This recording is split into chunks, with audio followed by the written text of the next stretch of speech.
Hello and welcome to the Smart Connections podcast and the Talk the Path podcast. My name is Anna Sanderlin. I am a warm-line facilitator for the University of Memphis Smart Center.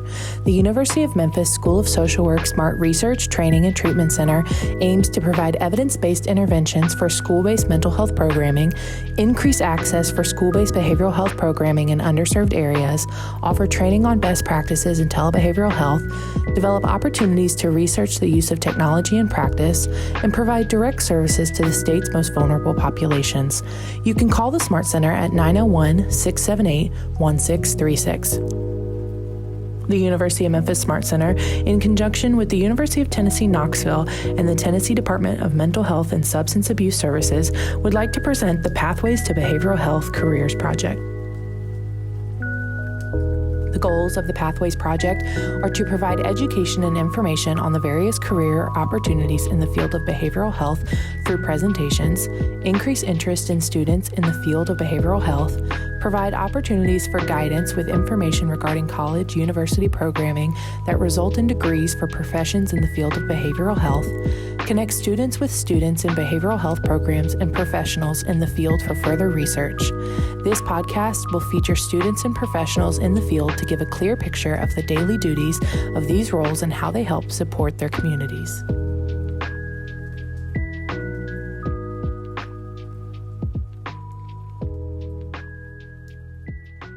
I'm Vic. I'm Jerri, and we are with the Hickman Hiccups podcast based in Hickman County, Tennessee. We're both seniors in high school right now, so and we're a huge part of the Aware Youth Club in our school. The Aware Youth Club. Can you tell us a little bit about that? I don't think I heard about that previously. So the Aware Youth Club is our AYC grant. So it's basically who provides our student support specialists. We have Miss Ragsdale. She's a student support specialist, and she was hired by the county to be like a therapist that students can go to. If someone's having a really bad day, they can, pick up the phone. Hey, we need a specialist up here to help our students. And they have a team of 3 people that they send someone over and they'll just sit with us and talk. We go out to other schools. We host, a bunch of programs to raise money and to raise more mental health awareness, to bring more people to being aware that there is mental health and there are people there to help. Are you guys sure you're in high school? Because that sounds well-resourced, integrated, and mapped. I'm not sure. Bring those IDs up right now. No, I'm just kidding.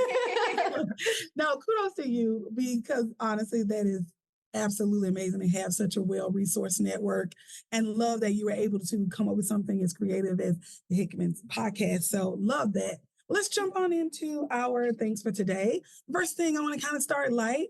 Let's talk about, what are we reading right now? Can you share some of the things that you have recommendations for or that you're currently reading? Currently I am reading J.T. Ellison's 14. J.T. Ellison is a Nashville-based writer. They write about just crime in Nashville. It could be fictional, could be non-fictional, but they take these serial killer stories and warp them around cities that we're very close to. So I've been reading that. But I recently read Girl in Pieces by Kathleen Grosco, I believe, and it's a wonderful book about mental health. It's got a lot of trigger warnings, so definitely be prepared when you go to read it, but it has a wonderful view on mental health, so I definitely recommend it. Okay, I can add it to my list. My books are very opposite spectrum of what she's reading right now. She's got more things that are rooted in reality. I've been reading a lot of Agatha Christie books. I just finished Murder on the Orient Express. I love that one to death. I love it. I've read it so many times. I love it. And when I saw the movie too, I was like, I love it. She has like a chokehold on me. Oh, I love that. No, but I like the variants. We've got a hometown connection. Does 14 have a long waiting list? Have you seen? Is that because I thought I ran across that book, but I might be I found it at McKay's in Nashville. So I think it's an old book, actually. Oh, okay. The one I have, the back is pretty broken into. I don't really know exactly how old it is, but it's so far so good. I'm probably like chapter 12. Oh, Definitely worth yeah. reading. But I'm like that too. I enjoy a range of things as well. Totally love anything crime related.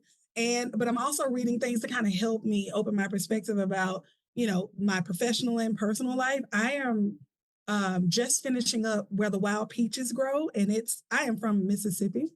And when I saw the title, it grabbed me because I spent so much time. Come close. I don't want anybody to hear this. Come close.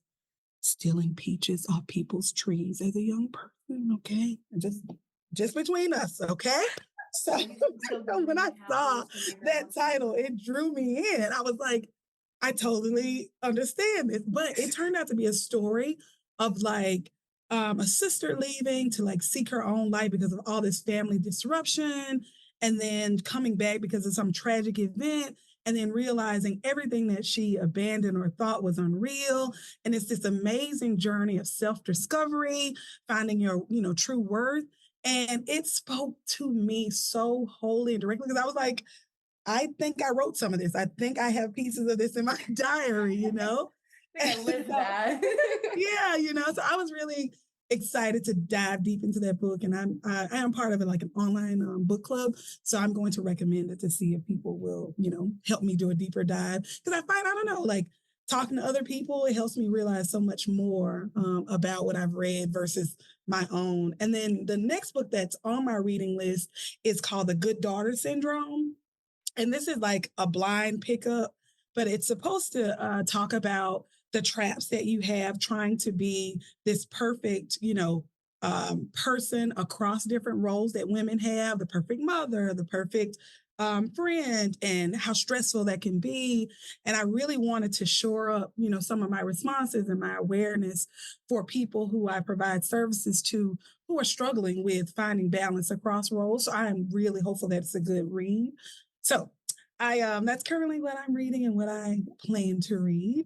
Thank you guys for sharing that so much. I really appreciate that. And for everybody listening, let us know what you are currently reading or some good finds that you currently heard about. We would love to hear if you have a crime suggestion, let us know. Absolutely. Yes. I spend so much time listening to Where Evil Lives. It's like a TV show. I'm always moving and busy, but I can't really like sit down. So I'm like, this is probably not good, but I can't help it. Sometimes we have like, things that make us happy, and that's just one, hearing about crime. But anyway, let's shift a little bit and let's talk about your wonderful podcast, because I tell you, I listened to several episodes and I just was so floored at how well it was done, how you are just so wonderful at engaging and covering topics in a balanced, nuanced way. So I just would love to hear first what inspired you guys to start a podcast focused on mental health. Should we start off? Well, it all really originated last year. I went through a really big traumatic event. My boyfriend at the time had committed suicide.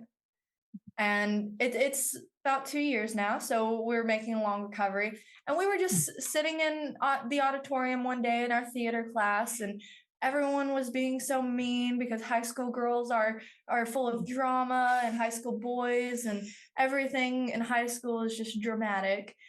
And we were just like, we wish there was a way to sit everyone down, everyone could hear about how, because everyone's always stuck in their own perspective.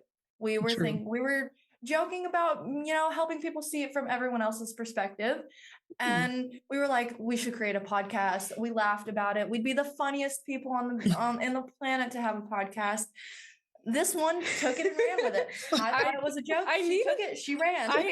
She was like, I was like, wait a minute. I know what we can do, because I had been on top of administration about starting like an AV club or introducing an AV class. And it's like, that's what I did at my old school. I was in the ADC Academy, which is Arts, Design, and Communications. So I worked with film, with audio engineering, with Adobe and all that stuff. So I have a certification in pretty much any Adobe field now because of that. So I was like, well, it'd be really cool if I can take this certification and apply it to something instead of just having it and not doing anything with it.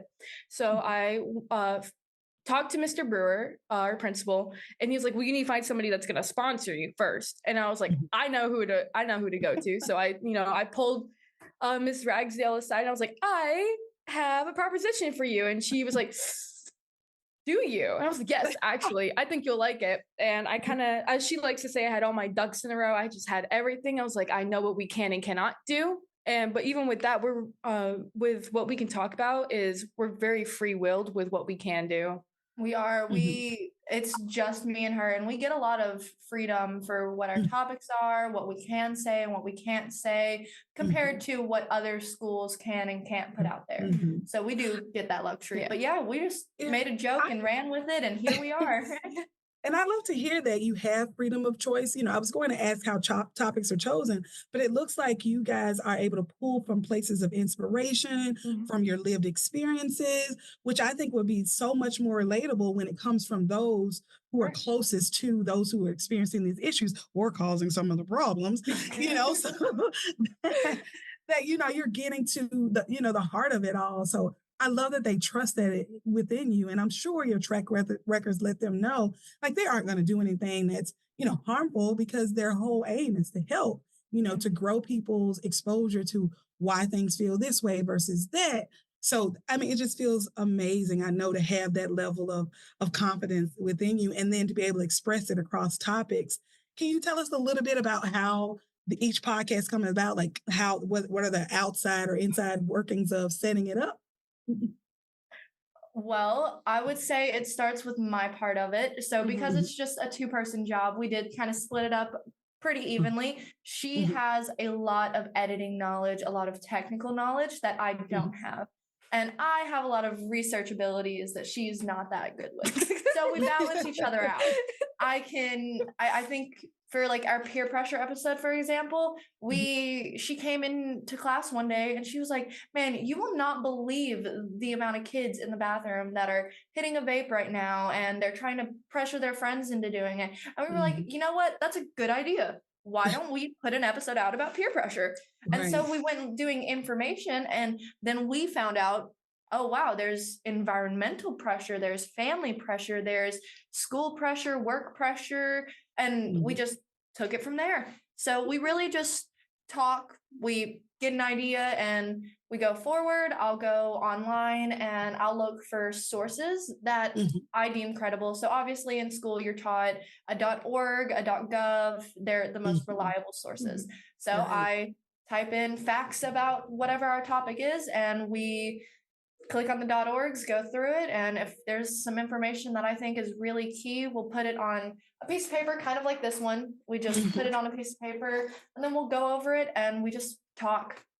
We get, hey, this fact says 28% of these kids experience this. I personally experienced this then. I went through it like this. And then she shares hers, and we just go sharing experiences based on real facts, because a lot of people are going to hear, oh yeah, there's peer pressure out there, but I've never been pressured. So, who matters? Yeah. But if you hear, hey, there's this, here's an experience, here's another experience, here's what we can do. Giving them the steps helps people want the help more. Absolutely. I think you guys are doing so much more than you realize, because we've all heard and know about misinformation, right? We know that there are entities and people and places and things with agendas to make people feel a certain way. And so to hear you say, I know about using credible resources, our school has helped inform us about vetting things so that we're putting accurate information. I think you're doing such a great service, because you're ensuring the very people who need this information the most are getting information that's reliable and accurate and valid. And I think that will go such a long way into shaping their notions and ideas and their responses, because as you're saying, you're helping them realize, like, it's not a small thing. You are in community with other people, whether you're feeling pressure or overwhelmed, and look how vast that number is, because we've got research from verifiable, reputable agencies that tell us this. And then we've got other agencies that are telling us solutions or things that have worked for this subsect of the population versus this one.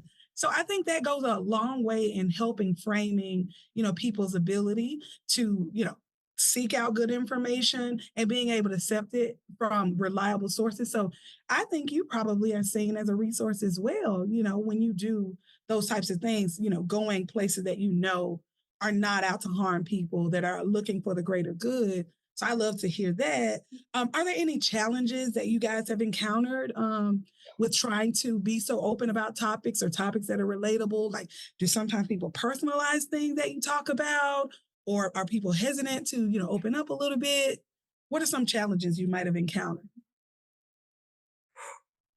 Honestly, sometimes, I mean, there are a lot of things in the episodes that we just can't put out because sometimes it gets really personal just about us. Because we're not just, when we're doing the podcast, it's not just us reading off the script.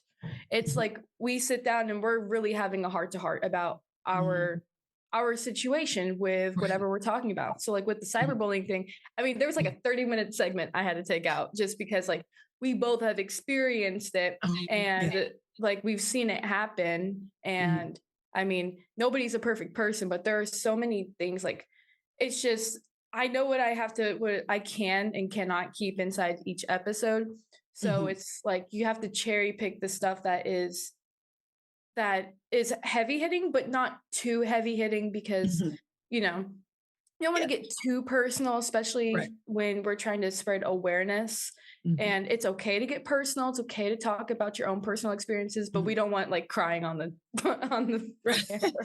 and making sure we're being responsible because there are triggers for lots of things for lots of people, and they may not be ready to seek help. So I can totally understand sometimes pulling back a little bit, on certain topics to ensure you're presenting it in a way where it doesn't seem hopeless and adds to a person's, already feelings, feeling wary and overdrawn and things like that.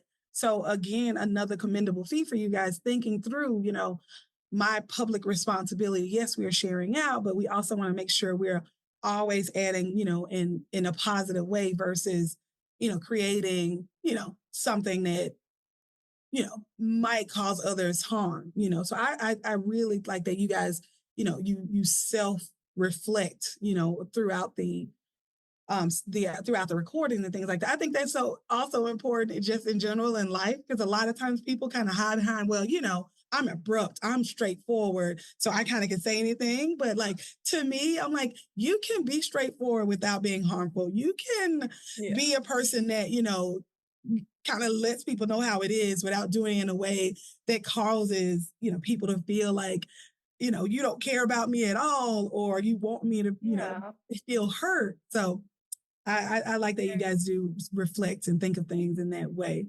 I would say another challenge that we would actually experience is we are high schoolers in high school making a podcast about something that not a lot of kids like to hear about.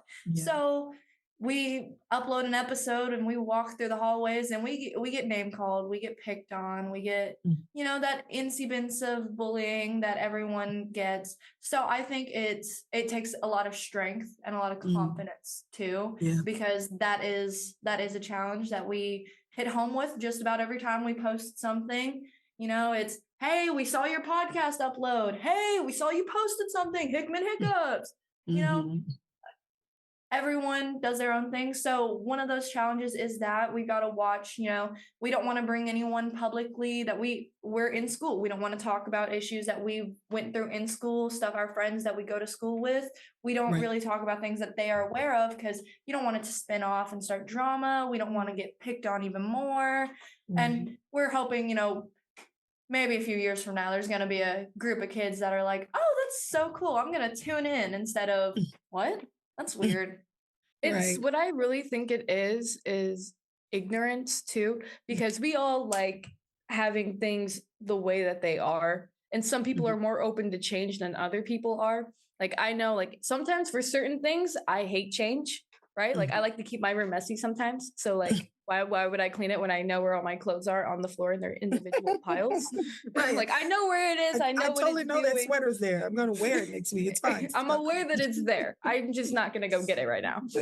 But it's like, and so the fact that we're even talking about things that people just rather not talk about is just probably intimidating in a way, because we're touching on subjects that people don't talk about that often. And a lot of people do. A lot of adults talk about it. There are plenty of seminars about it. But for you to take the extra step and talk about it yourself as a student, as a parent, as a guardian, as a teacher, just anybody in the scene that is around like high schoolers and middle school, elementary, like any type of, child that's still in grade school, to see all of this happening, to talk about it in any way and spread awareness on it, it can seem kind of weird to some people. It's like, well, why are you talking about it? Like the problem's going to blow over. Well, but some people, the problem doesn't blow over. Yes. Right. Some people carry that for life, the way that you treat them.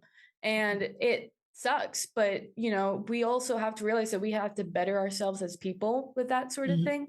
And it all starts with being able to be open to change, especially when it comes to stuff like this, because, either you want to listen or you don't want to listen, and you just want to stay with what you know, and you don't want to veer from that. When the world is always changing. Yeah, right. And, a lot of times being an advocate or a person who wants to disrupt things or a change agent, you do walk alone, because a lot of times people don't see the value in some of the things we do until they need the help. And that's not a fault. It's just simply human nature, how we've developed. I don't want to be bothered with certain things because I feel okay, or I don't understand quite why it's happening or why there's a need. But if it ever happens or strikes your life in a way where you need it, you'll be so grateful, and you'll see the benefit. You'll see why people forge forward and have to steel their nerves against individuals attacking in different ways, or, mimicking, or trying to convince you not to do, some of the work that's being done by, this podcast or even this project. So, I too have completely, felt the weight of, why doesn't everybody see the value in this? Why isn't everybody understanding the movement? Why do they want to fight against, necessary critical change? I just had to realize, people have lots of things going on, lots of roles they're responsible for, and as we've developed, we need to move. And as we've developed as a society, it's not something that's been prioritized over time. We have been reactive when it comes to, certain needs, certain stressors, mental health, things like that. So, it's slow going, but with individuals like you, myself, and the people who fund these projects or people who believe in these projects, we can definitely see advancement, with these types of, activities and these types of outputs. So with that, I want to shift a little bit and start talking about, because we've shifted a little bit into, why we do the podcast and why we do these projects. So I want to, just ask, we want to talk about seeking help. Why do you guys think it's important to seek help when you are struggling? Why would you need to look for a resource like this or a project like this? Because if I would have stayed in my bed that day, I would not be standing here in front of you. That's the pain of things we go through, because no one expects, stuff like this to happen. No one expects you to go through depression and traumatic events and things like that. And a lot of the time, the weight of it is too much for you to handle on your own. And just knowing for a fact that there is at least one other person that can help take some of the burden away, it can take a lot of the weight off your shoulders, because being down and about, it makes you feel small. You feel less than. You don't want to go out and hang with your friends because you don't want to make them sad. But, you might feel better if you have that one friend that's like, I understand where you're coming from. I see how you feel. Maybe we can try this feeling better. Maybe we can try this if that doesn't work. It's nice to have the people and the options and the resources, because it gets heavy. Life gets heavy. Everyone needs their person. Yeah. I know me, myself, I just went through probably one of the worst breakups I think I've ever gone through. And it sucked a lot. And I'm recovering. It happened like a week ago. So, I mean, yeah. And, it's really hard because you put in a lot of time and effort into somebody, and you realize that they're not putting time and effort into you. And then you kind of, for me at least, I feel like So if one person is going to treat me this way, then everybody else around me is not going to care about the effort I put in. And so I kind of just pull back and I do my own thing. And then when I get really reserved and everything, I do realize I get really aggressive. I get, emotional because I let everything bottle up. And like, if this is my water bottle right here, right? Imagine like the 8-ounce water bottles. Like that's what I'm trying to shove all of my like emotions into. And it doesn't work out because it's so small. I can't contain as much as I would like to. And it really helps when I have like people are like, Vic, we're going to go bowling and we're going to go do something fun. And I'm like, I don't want to. And they're like, I don't care. You're going to go have fun. Like it doesn't matter. And even if I give them attitude, they're like, shut up. You're having fun. You know you're having fun. We're going to take her water bottle for a couple hours. We're going to dump some of that water out. It's, we all need water dumpers. You don't even have to have a therapist. You don't have to have a trusted adult to go to. You could even just go hang out with your friend. You guys don't have to talk about what's bothering you. It's just making sure you have that person to be there with you, cheer you up, take away the pain that you're feeling. Somebody that, like, for me, somebody that I consider a safe space.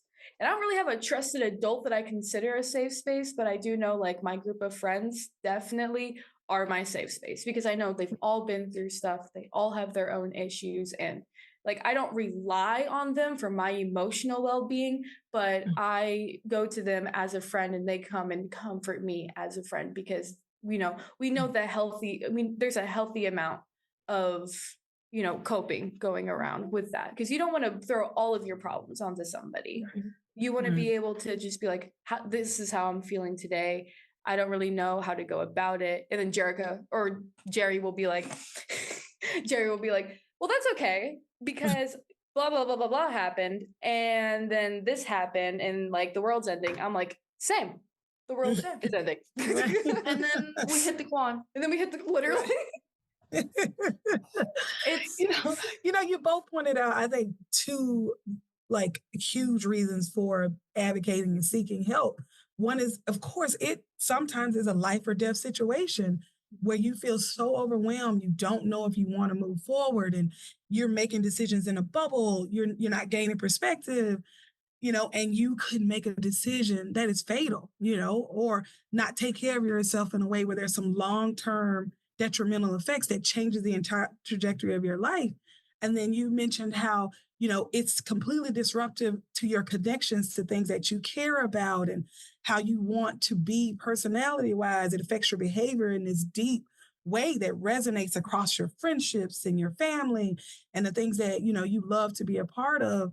So I think seeking help can help, slow down, the effect of that or the magnitude of that in both ways. So I think those are, two huge areas that are, really why people should seek help. And I also love how you talked about you can seek help in, other ways versus not just traditional.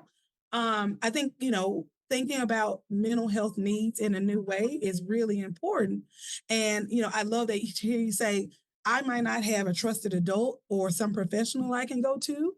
I have a group of friends who, see me and hear me, who understand the changes in my behavior, who recognize it and are doing things to help me either manage a little bit better, until I decide, do I need professional, help, intervention, or is it something I can manage on my own?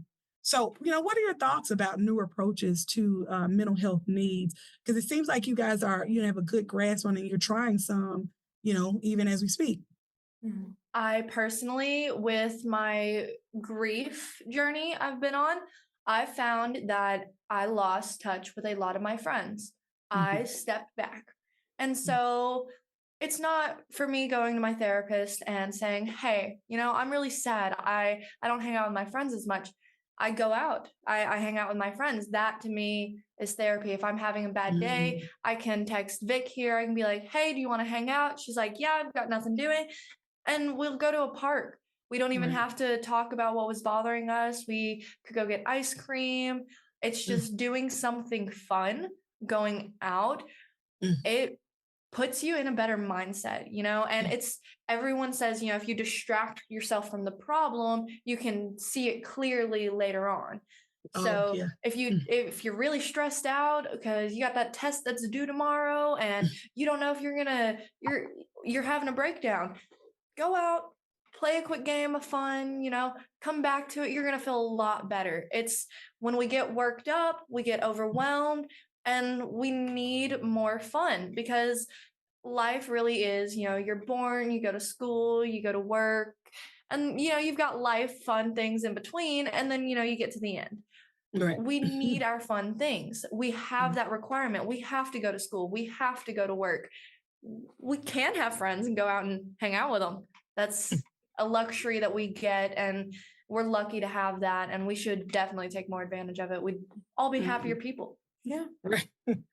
Absolutely. I think, and then it removes a big barrier, cost and access, when you are seeking, help in some of those non-traditional ways that, the world hasn't quite figured out, like friendship, connections, having people who understand what you need when you need it in those moments removes that barrier of, okay, I have to talk to a professional that costs a lot, that may not have space for me in their schedule.